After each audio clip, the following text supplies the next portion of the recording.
Hey everybody, welcome to another exciting episode of Clinic Gym Radio. As always, I am your host, Dr. Josh Satterlee, and thank you so much for joining me. Now, for those of you who are listening that this might be your first time, that's totally cool. Welcome. Love having you. This podcast is all about the clinic gym hybrid model. If you want more information about me or what we're all about, go to clinicgymhybrid.com. But what we're all about is this. I'm a chiropractor, and we work with chiropractors, physical therapists, strength coaches, everybody, because we believe that the best care for people who have musculoskeletal complaints is exercise. But if they can't exercise because of pain, it's important to get them there. And how do we do that? Well, hands-on care from a chiro or a PT is really the best way to get them there. So the clinic drives them to be pain-free, and then the gym takes over. And the gym's goal is to make that person more resilient, stronger, really more resistant to future injury, everything. Plus, we see a whole lot of good that comes from exercise. I I like to say that sweat glands are pain relievers, right? And people who sweat in their rehab typically have really good outcomes because, yes, it's tough, but it helps them feel a whole lot better, relieves stress, does a lot of things for them, right? So we want to promote that model, and in doing so, that's what Clinic Gym Radio is all about. We want to promote this model and help more people open up facilities that have those amazing clinical care, and then the amazing trainers or coaches on top of that. So with that, I want to jump into today's subject, which is, should you do challenges or assessments? And this is really on the front end of your gym membership. Do you want to do challenges or assessments? And we will go over both of those. But real quick, let me tell you, I don't know when you're listening to this, but if it's any time before May 21st and 22nd, we are doing a live event all about how to put on this model. And that live event will be offered at Parker University. We're partnering with them. They have an amazing gym that we want to use for both the instruction and the hands-on courses. So we're going to do a lot of rehab, a lot of advanced rehab, going into exercise, and figure out how to put people into the right exercises at the right time for the right reasons. We'll also talk about the business model, how to make this a profitable business model, and we'll talk about ways to work with every single patient that's coming in your clinic. Because if you can get every single patient in your clinic to exercise, you're going to have a good business. So we want to teach you the methods and everything. That will be May 21st of 2022 at Parker University. It's a 2-day event. And I think we're getting CEs for that, and we'll be very excited to have you there. So with that, let me jump in. So should you do challenges or assessments on the front end? And what I'm talking about is a lot of times you'll see gyms, especially what we call boutique or micro gyms, like the kind that you would run attached to your clinic. So maybe I would say there's anywhere below 2,500 square feet, but specifically under 1,500 square feet. What should you do on the front end to get more people? The two most common things are running challenges like a 6-week weight loss challenge or doing a high-end assessment. I find it's pretty rare for a person to join one of these micro gyms off of just the free week. Hey, come in for a week free, blah, blah, blah, unless you have a really good sales system. But even then, it almost always starts with either an assessment in the form of a conversation or a meeting or a strategy session or, high point session, I've heard them called. There's always a meeting on the front end of that. People can come in, your gym's awesome and it's clean and it's organized, but you got to have some meeting at the end of that to lock them into that membership, right? To get them over the hump of just coming in and having fun to, hey, we want you to become a paying customer. So challenges and assessments are really the two best ways to do that. Now, a friend of mine, Rick Mayo, who I think is just an amazing guy and runs the Alloy Fitness franchise, which I highly recommend you check out. Rick, one time we were having breakfast and he said that he has never seen a gym that does really well that serves both weight loss clients and athletic performance. And his theory at the time, at least, was that you got to keep those two things separate. Now, that's important here because a lot of people I know that are running the Clinic Gym Hybrid are doing it because they want to run this the athletic performance thing. So like in my facility, I work with old crusty golfers, right? I love working with golfers. My goal is to get those golfers stronger, resilient, able to hit the ball more.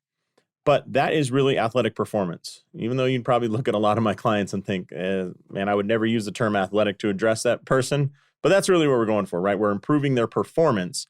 We're not really focused on the weight loss goal. We're focused on the performance. So maybe you work with cyclists or rock climbers, or I'm trying to think of any other large program, triathletes, for example. Kevin Christie works with a ton of triathletes. Maybe you work with tennis players. This is all athletic performance, right? And if that's your goal, totally cool. And the assessment route might work better for you. If you're more of a generalist and you really like doing the weight loss programs, there's certainly a ton of success there. There are always people looking to lose weight, and a large portion of your community will want to lose weight at any point. Plus, if you're running a generalized kind of family practice type of setup and you're not known for a sports specialty, if you're just running a community-based clinic, which you can have huge impact doing that, one of the best ways to serve your community is by offering a weight loss program. If you're the person who understands the body, with these weight loss programs, you'll see people throw these crazy workouts at them at other facilities. And it's like, dude, that's going to end up in injury. I guarantee it, right? They're going to tear their rotator cuff or bust their knee or something. So if you are a little bit smarter than the average bear and you can put together a hell of a workout that also is safe, prevents them from getting injured, you can have some huge success as well. There's also huge business opportunities. You run those 6-week challenges, you get those people in as members. Typically, there's supplement sales, there's equipment sales, there's a lot of other stuff that works out well. So I just want to go over whether or not, or which one you should do. Should you do challenges or assessments? And kind of assembled some pros and cons about each one. But these are really front-end offerings for your clients. This is typically a way to get them over the hump from being a patient to a member of your gym. And we want to sell memberships, okay? So let's start out talking about challenges. So what are some of the pros of challenges?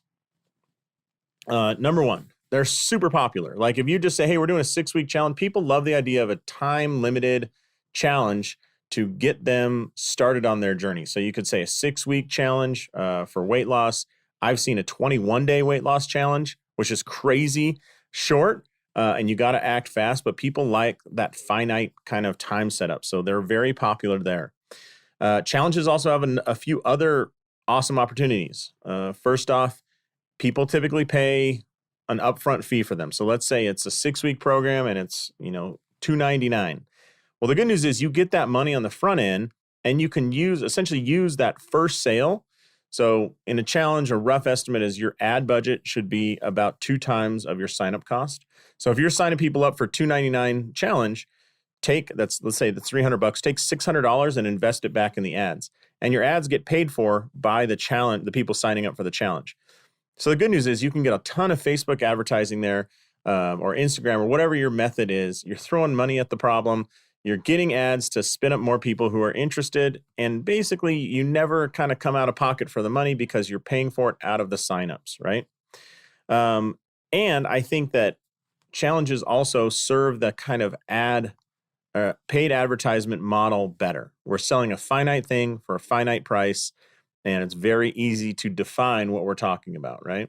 So that's a good approach.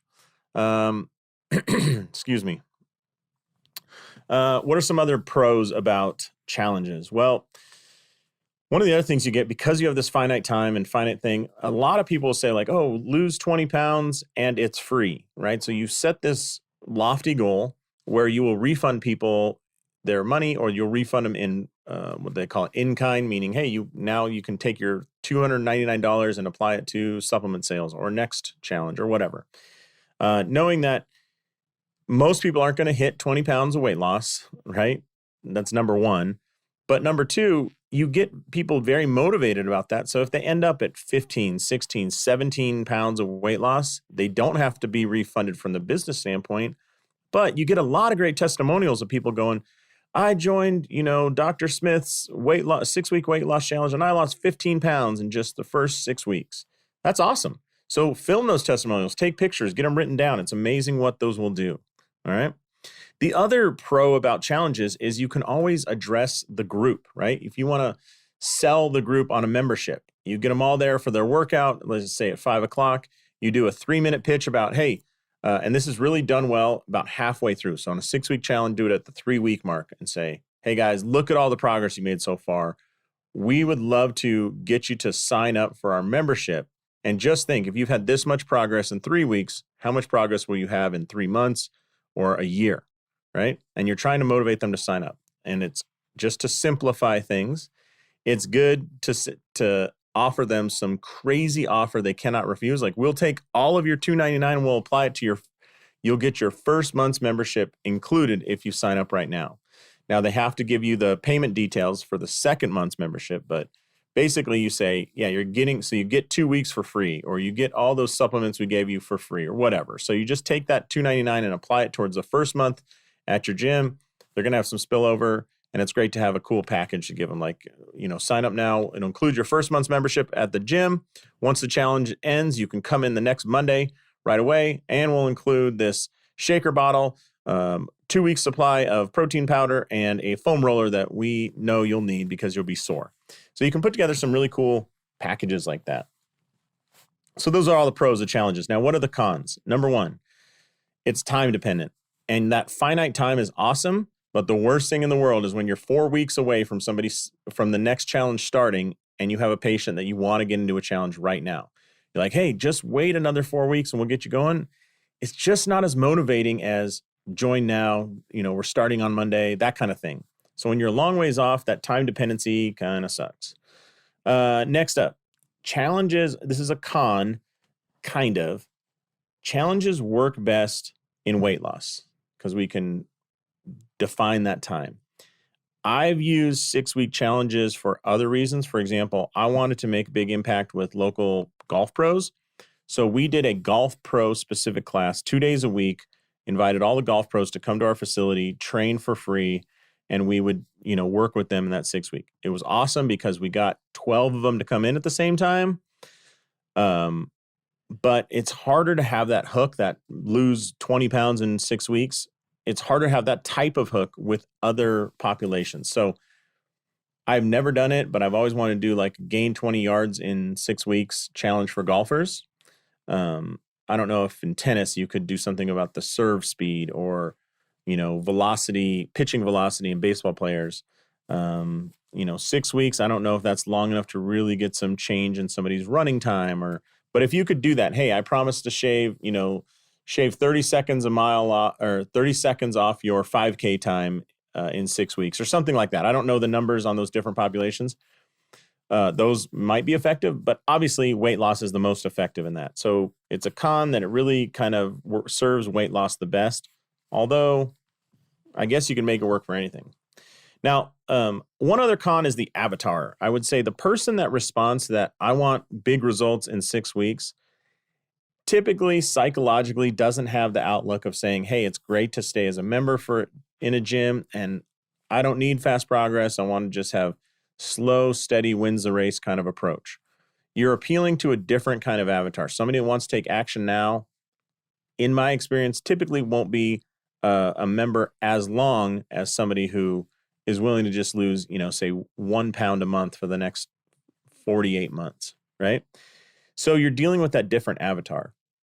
Sometimes it's good, sometimes it's bad. It's good from a perspective of those people are willing to pay money right now to solve the problem. They're not looking for a super long-term strategy, but it has its limitations. So give that some thought.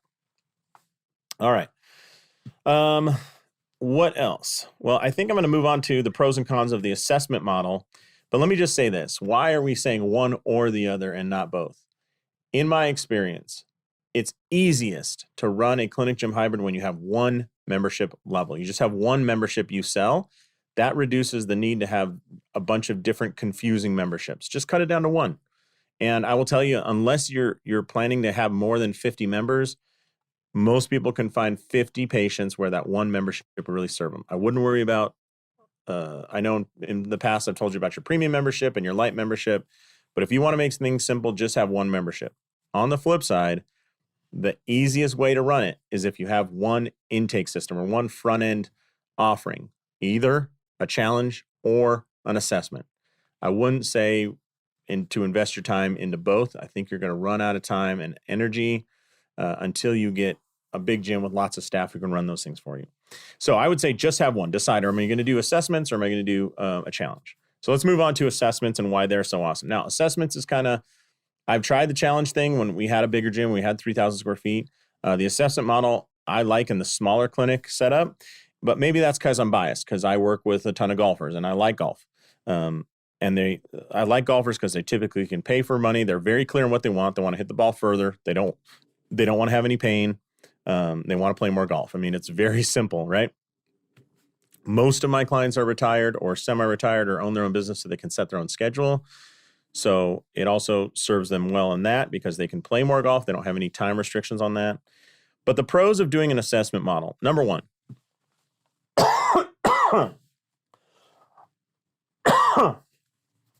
excuse me. Number one, biggest pro of the assessment model is expertise.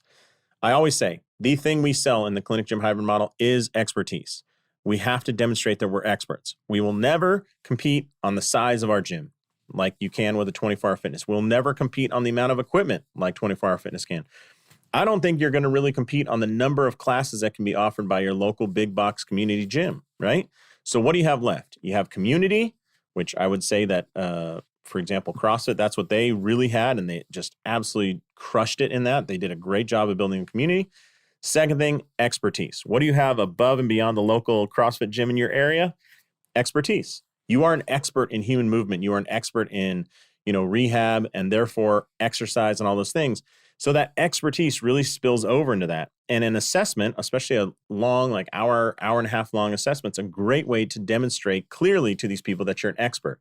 And what it does during that hour to hour and a half, I have seen over and over, people who are total skeptics turn into your number one raving client that wants to refer everybody they know, everybody in their golf group or everybody at the gym or everybody at the, in their women's group that they're in.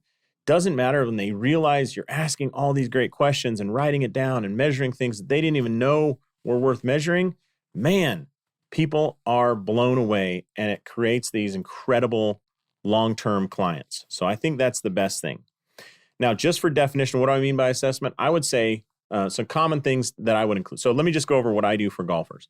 Number one, they come in, we have a TrackMan and a simulator screen set up, and we say, hey, just hit some balls. We just want to get an idea of how far and how well you hit.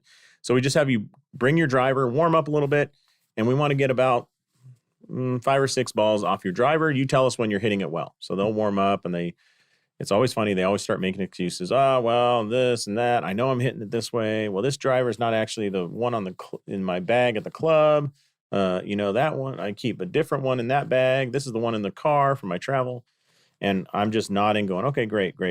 And all we're doing is just letting them feel real golfy about it, right? So if you were working with triathletes, I'd get them running in your office, right? Get a treadmill, have them run so you can feel like this is very triathlon specific, right? So then we throw on our 3D motion capture, which we use something called a K-Vest. It's just 3 different sensors that go on their body, capture data in their swing while they're hitting golf balls into a simulator. If things are going really well or they don't have pain, we'll typically throw them on a body track mat, which is like, think of a very easy to use force plate, force and pressure through their feet. It's a little bit different than that, but just that's it. The client will see the graphs and they'll see the measuring device. They'll see the heat maps and everything up on the screen. We're not explaining any of it to them. We're just showing it. Yeah, if you go right or left, you see that this tracks you. So they're seeing all this amazing stuff. And then from there, we do a power assessment. So we just have them do 2 different throws with a medicine ball to measure upper body strength. And then we have them do a vertical jump test as our lower body strength or our lower body power test. Then we'll do our TPI analysis, which is like basically it's just a movement screen, the Titleist Performance Institute movement screen. If there's pain at any point, we switch to the SFMA, run them through the SFMA, do some joint testing, local biomechanical testing, and et cetera. And then from there, if we have time, we might do some strength testing. If we run out of time, then we'll just cut it at about an hour and a half. We schedule 90 minutes. Some people are done about 60, 65 minutes. Some people take the full 90, but that's what we do. So if you do the FMS or the SFMA, or you have I met a woman who works with gymnasts, and so she has a screening she does for gymnasts for upper body strength and mobility. Whatever it is, you're just assessing these people, okay? Assessing them. So it really shows off that expertise. again, another pro is that avatar. The kind of person that whose eyes twinkle when you do all this testing is like going to be your patient for life and your client in the gym for life. If you do all this testing and they're just not impressed, I found you don't want them as clients. They don't think anything of it, right?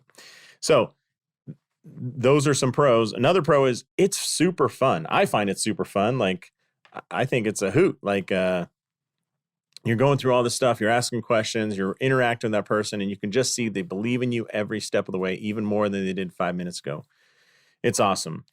And then finally, like I said, you get longer memberships. These people are members for a long time because they know that you get them, you understand them. Nobody else has asked these questions. And so I think that is definitely, from a business perspective, very important.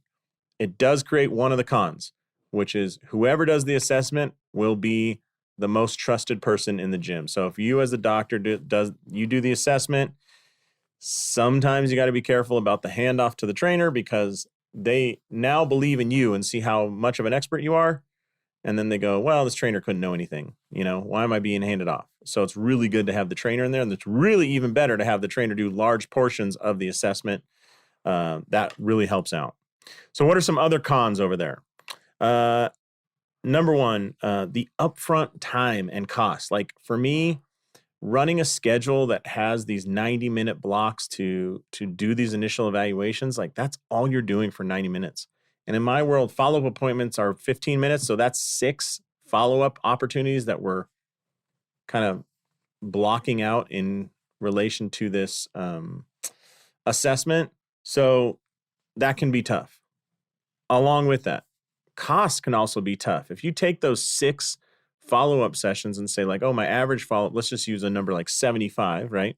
If you say, oh, my average follow-up value for just that time is $75 times 6 15-minute increments, you would need to charge $450 for that time, right? That's a lot of money for an assessment. Now, I'll tell you, I've had golfers pay as much as $700 for an assessment. If they believe it's going to help them, they'll pay. I don't think most sports and most groups will support a $700 assessment. If you can get it, man. But you got to weigh that time. Now, along with that, remember, this front-end assessment most likely will result in a long-term membership. So maybe you want to offset the cost and say, yeah, it should be $450, but you know what? I'm just going to charge $225. So I'm going to charge half of that because I know I'm going to make it up on the back end. It's totally fine. A ton of businesses run that way where they have what's called a loss leader on the front end, but they make it on the back end. Think about Netflix, right? You're getting way more value for the $14, $15 they charge you in membership, or $20 now, or whatever it is. On the front end, you get access to all these movies that otherwise you'd have to pay a ton to rent. And they're like, yeah, you can just have it. Now, what's the thought process there? You're going to be a Netflix client for years, right? So every month they're going to make money off you. That's why memberships are so cool. And that's why you might want to offset that early cost. But I must say this, 2 other things. That assessment, I find, is most effective when you do the assessment and then you take off at least 48 hours, say like, hey, we're going to sit back, we're going to analyze your results, we're going to look at some various factors, and then we'll have you come back in 2 days and we'll discuss it with you. Now, in those 2 days, I think that most patients or clients in the gym are thinking that, you have your chemistry kit out and you're testing samples and you're like those always the cutaways in that show CSI where they're like mixing random green liquid in a beaker and then like testing it. And it's like, dude, what are we doing here? There's this mystery. There's this surrounding magic of when you're analyzing that. From experience, and I've talked to many people who do it this way, there's not the same experience if you give the results on the same day of the assessment. People don't believe it as much for whatever reason. It's just human psychology. Make them wait at least 24 hours. 48's better, okay?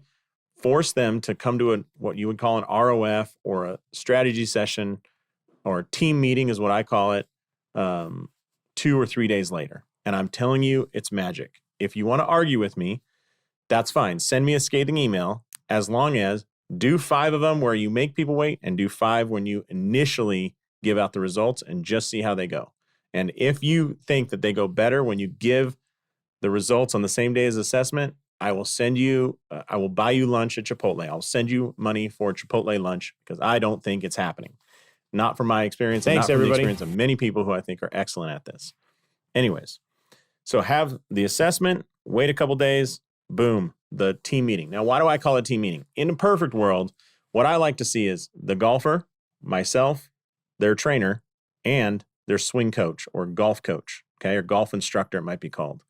If we can get everybody in the room, we put out our plan and say, Mr. Johnson, based on our testing, the best option for you is we need to, number one, we found that your, core stability was very low. We need you training with the trainer here 2 days a week to address your core stability. I also found that your hip mobility on the left especially was very limited. That's something that I want to take care of, and I think I'd like to see you 2 times a week for the next 4 weeks for that. Okay, so you're going to train two times a week for the next 3 months. I want to see you for the first month to get your hips moving again. Finally, it's super important that you also work on your golf game during that time. And as you get more strong and stable and those hips can turn more, you need to be working with Charles here, your golf instructor, to, grab that mobility and that strength and really make something out of it with your golf swing. It's important that you do that all the time. I'd like to see you working with Charles once a week individually, and then he may have some drills for you to do as you play golf. Typically, they'll respond very well to that. And now the golf instructor sees, hey, Dr. Satterlee's not trying to take business from me. In fact, he's promoting me. The trainer has that promotion feel, and the client is over the moon. The client feels like everybody's focused on them and they feel like a professional athlete. They absolutely love that. So if you can include them, that's great. But again, you run into that time and money thing. So yeah, that's, but you got to include that ROF. It's so much more important, and take some time between. People wildly underestimate the fatigue a patient goes through or a client goes through on that initial evaluation day. You're talking to them about things they've never heard of, never seen, nobody else has ever talked about. If you think that they can receive the results from that assessment in a good place, you are out of your mind. So take some time, give them a mental break, have them come in and hear the message. Lastly, I'll say this. One trick that sometimes works well in the assessment world and helps you build more referral relationships and stronger referral relationships, I kind of stumbled upon while working with golf pros. So like we said, we at one point were charging $275, $250. I can't remember. We changed our prices. We kept going up. But at some point, let's say we're charging $250 for that initial assessment. Now, let me give a caveat. This only works in the gym. You can't do this for patients in the clinic because it's gray area in the clinic. But if you're truly operating in the gym, this method works very well. Okay, so this is not somebody that's in pain coming to the clinic. This is somebody you discharge from care, or their care is ongoing, but you're confident with them joining your gym. Okay, you got to set up an arm's length here. But anyways, this works well with golfers. So this works really well with golfers. You do an hour and a half evaluation. What I found is if their swing coach, their golf pro, is willing to watch them go through the evaluation and sit there for an hour and a half, they will double the length of their membership. They will be willing to part with way more money as long as they feel like their golf pro approves it. So you're asking the golf pro to come in. So one way I do it is I would say, hey, tell the golf pro, we charge $250 for the evaluation. If you're willing to bring them in and you're willing to stay here during it, I'll just pay you $150 because it makes sense to me that, I don't have to do the marketing and I don't have to write up a whole report to show you what we found in your player. You're going to be right there for the results, right? So I have that golf pro. I offer them $150 for that hour or hour and a half that they're going to spend there. I will tell you that works absolutely fantastically. In fact, I had one golf pro who looked at it as a way for him. So he looked at another revenue stream for himself, because one of the limitations for most golf pros is you got to be outside. And when you're outside, it's got to be light. And so here in the winter, around 4 o'clock, it's dark, right? Well, this cat realized, hey, man, if I just bring people to Josh's if I bring people to Josh's gym, that last hour of the day, I can make another $150 even when it's dark outside and I can't teach a lesson. and I'm inside. It's not cold. It's not windy. It's all those things. And that guy brought more clients to our gym than any other golf pro in the area. His name was Vic. He's incredible. If you can set up an opportunity like that and you can follow through on it and you're not violating the rules of your clinic because you're not operating in the clinic, this is only for the gym, you can build a great relationship because he looks at you as an opportunity to make money and serve his clients. And the clients are looking at their golf pro who's nodding his head as you're going through the assessment. And they're going, yeah, this is the right place for me to be. This is what will help me get better at golf. Now, I'm using just golf as an example. You can do it for whatever sport or group that you are part of. But having them there and paying them that initial, I mean, I would pay them the entire initial evaluation fee if they sat around and they were supportive, because again, you're going to make it up on the back end. You know, if that person's a member for $250 a month for the next year, that initial $200 evaluation, pay it all to the golf pro. Who cares? Especially if they're just feeding your schedule. You know, every day Vic would want to send a player in every day. So that's 1 hour, hour and a half block. I never had to worry about booking because he would want to bring in a player. It works for everybody. So that's a little trick you can use with assessments. Anyways, I want to wrap this one up, but those are the two front end things. Again, I would recommend to simplify your life early on. If you have a goal of less than 50 members or you have less than 50 members, one membership level is easier and one intake method, a challenge you run periodically. So every 2 months you run a six-week challenge, or you do these high-level assessments. One of those typically allows you to get really good relationships early on with people, and they become long-term members, which is really the goal. That membership type business is really the goal. So I hope that was useful. Again, check out our live event coming up at Parker University in Dallas, Texas, May 21st and 22nd, 2022. If you're interested in more of the stuff that we sell or our suggestions or anything, check out clinicgymhybrid.com. Again, that's clinicgymhybrid.com. And last thing I'll say, if you want to become a great clinician and start this process of having a clinic gym hybrid, I cannot recommend enough the SFMA course. Find an SFMA course. I'm teaching a few. You can go on to functionalmovement.com to find other courses and get certified in that. That's really the starting point for all of this. So thanks so much for listening. And I'll sign off by saying what I always say, which is go out there, maximize your license, and live the life you dream of. Thank you so much for listening. I really appreciate it. See ya. Thanks so much for checking out these videos. I hope they're useful. We'll cover things like rehab, exercise, business model, progressions, layout, everything else that helps you build a clinic. So if you're interested, you can click here, there, here, or anywhere to get more videos just like this. Thanks a lot for watching, and we'll see you soon.